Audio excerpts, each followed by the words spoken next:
Hey everybody, another day, another printer review. So tonight we're going to check out the Fokoos Odin-5 F3. So this guy, as you might be able to tell, is a very similar style to something like the Creality Ender 3 model. It uses the i3 style frame, and it comes with a 235 by 235 by 250 build area. A couple really nice things about this printer as compared to other ones that are, similar kind of style here. First and foremost, the ease of putting this together was bar none. Easiest printer I've put together by far. It was so simple. It was essentially just so this whole bottom was one piece and this top was one piece, except the spool holder that was not on there. It takes 30 seconds to put that on.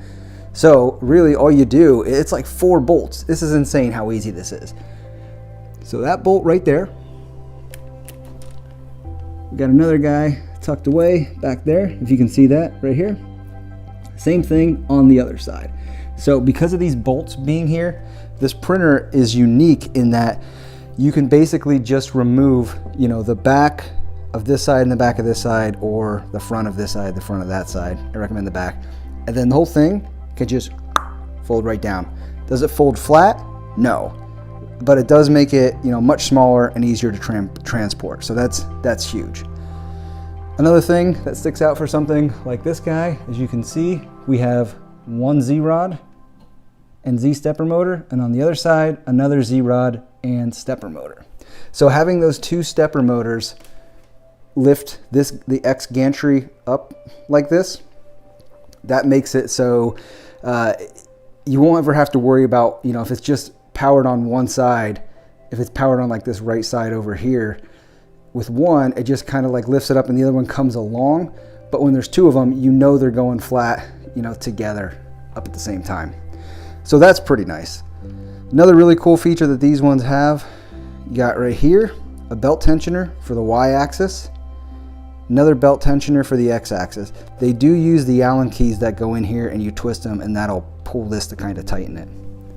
So that's nice. A lot of printers don't have anything like that. Oh, a couple other great features. So a lot of other printers like this style, they have a whole mess of wires coming this way, and then the extruder's over here and the Bowden tube's coming in, and there's more wires going in the back, and then there's wires everywhere. You look down here, there's wires all over. It's not that bad, I'm exaggerating. But there's usually a lot of wires with 3D printers. This one is really cool because I'm just doing this slowly. Don't go yelling at me for moving this by hand. I know. It's really cool because it's this integrated ribbon cable. That's it. And the filament coming down, because we have ourselves here a nice direct drive extruder. So a lot of other printers this style, there'll be a mount back here and you have an extruder with a long rubber tube coming and going down in. So you're sitting over here with this extruder trying to push this whole length of filament through this long tube. These direct drive ones, they're much better. They're able to push and retract the filament with more control as compared to a Bowden style. That would be the tube coming in. That's a Bowden style. So if you're looking to print with flexible filaments like TPU, this makes it a really good candidate, because flexible filaments through a Bowden style, it doesn't work well. But flexible filaments through a direct drive style, which is what this is, really well. All right, other key differences for this guy. So right here, we have ourselves a nice volcano hot end. V6 nozzle as opposed to the MK8 that printers like the Ender 3 and others use. They use an MK8 style hot end and nozzle here, but this is a a V6 hot end with a volcano heater block here. They do come with this nice silicone stock that helps keep everything nice and warm inside. They also do a good job with their part cooling right here.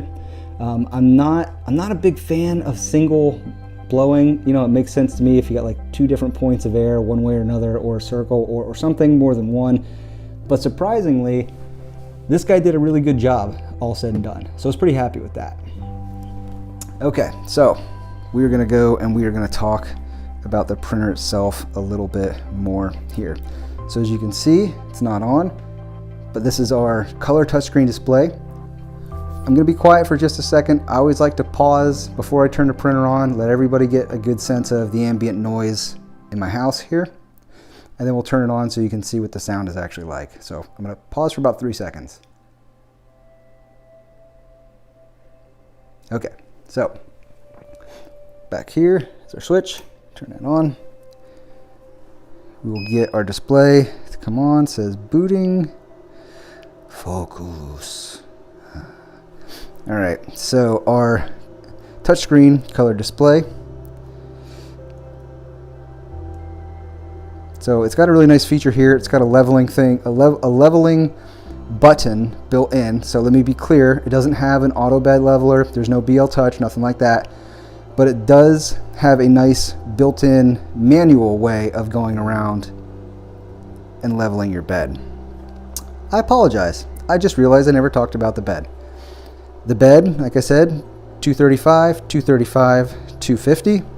And this is a glass Carborundum. I'm saying it wrong. I always say it wrong. I don't know how to pronounce it. I apologize, but it's that type of lattice glass, and it has these really nice clips on the side, low profile, so they don't take up a lot of space. They're not very obtrusive. Some of them kind of come in a good clip, but these are good clips. Okay, anyway, back to where we were. So with the leveling, as you can see, there's different points. If you press one of these, so this will go to the bottom left corner, that'll go to the bottom right corner, and so on. So you can just use this to kind of bounce the nozzle around to the different positions on the bed and use your piece of paper, you know, to make sure, standard printer paper, put it underneath, pull back and forth. Once you start to feel a little bit of a grip to it, you get into a good spot. I always like to keep one corner, find one good corner, keep it in one spot, and keep kind of like bouncing back and forth from the different corners, just to get them all the same plane. Otherwise I find that you just like chase yourself around. Okay, we're not going to go through every single one of these, but I do want to print or point some of them out. So for example here, if you go to your extrusion, I believe it is, yep, nope, sorry, go to your preheat, and then from here you can basically switch between the hot end or the bed and control it being preheated, because you need to preheat it to get the extruder to pull filament down, because if it's cold, they have safety feature built in that will not let this pull down, because you don't want it to damage your nozzle. So you heat that up, and then once you have it preheated, pretty cool little feature here, I believe it's filament, yeah, so filament. So you can just load or unload, and if your filament's down in there, it shouldn't go, you know, push it down until you can't go anymore, get preheated, come into here and hit load, and it'll just load it really nicely all the way in, and you'll start to see the filament kind of like coming all spaghetti out the bottom. That's when you know you're good to go. All right, so in your settings, there are a whole lot of settings of different things to play with in here. I'm not going to go through them all, but I will tell you they give you access to a lot of different features and machine settings that you don't have access to on a lot of other printers. So really appreciative of that. I think that works out really great. All right, so let's go ahead and let's try to print something here. We're just going to print the test model that it came with. Got a little bit of filament left from the last print. Get that guy out of there. So as you can see, this is the test print model. It's actually pretty cool because this display here, you can get a render of what you're printing to show up. This is just a little calibration cube, so nothing special there. You do typically need a different plugin for, if you're using Cura, you need a different plugin for Cura to be able to get that to show up. It's not a normal thing, but it can be done, and it's pretty cool. So here, this is our display. This is the amount of time it's been running for. This is the current Z height.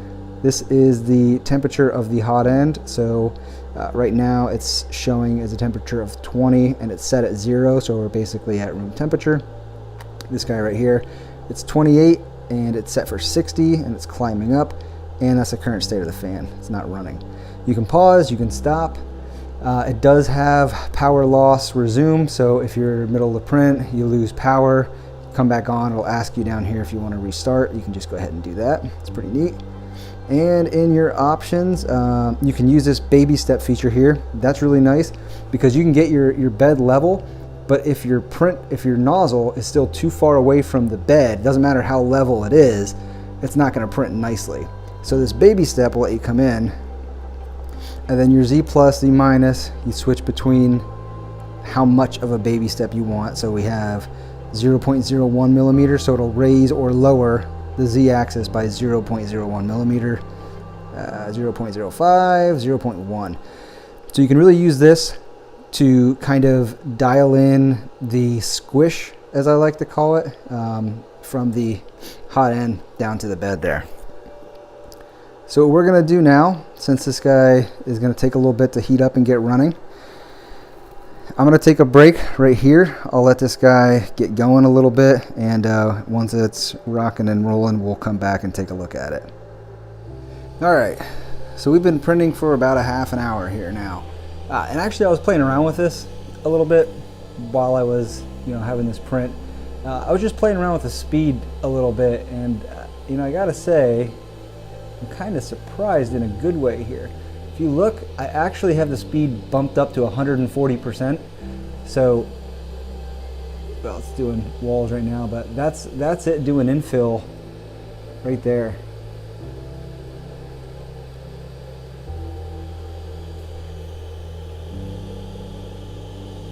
And as you can see, hopefully here, it's kind of hard to stay focused on a moving target, so I apologize, but as you can see, the detail inside that is actually pretty good. It does a good job. This thing can move pretty quickly and still do a really nice print. Okay, we are done. So this is just the little calibration cube. That is a test model print that came with this printer. Sorry, kind of spaced there for a second. Alright, so I want to try to get a little bits of different kinds of lighting on here, just so you guys can really see, the type of quality that this puts out. A lot of people just try to show you in the best possible light, but I want to try to show you guys in a handful of different kinds of lighting, but I'm not doing a good job here, am I?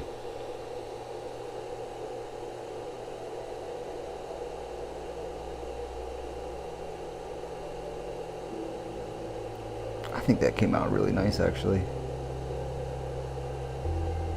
Maybe a little bit of salmon skinning there on the walls, but overall, that's pretty clean. Yeah, I'm really happy with that.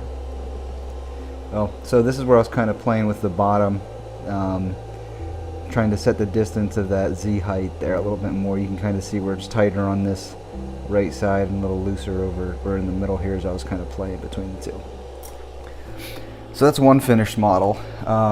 So here is a benchy, and I just want to be transparent and clear. This bottom, that's from me. I had it too tight.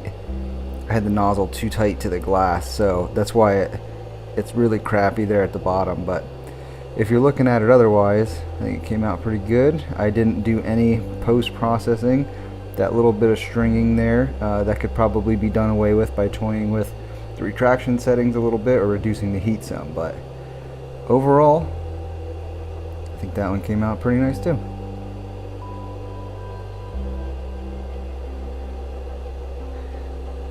Alright, well, there you have it. The Fokoos Odin is a really nice printer. It brings a lot of features to the table that things like the Creality Ender series may not have right away, like I said, with a direct drive and the nice integrated cable system that it has here instead of the wiring and tubes that go everywhere. But alright, hopefully this was helpful for you guys. If you have any questions, like always, please feel free to ask them in the comments, and I'll try to answer them as best I can. Thanks a lot. Take care. Stay safe out there.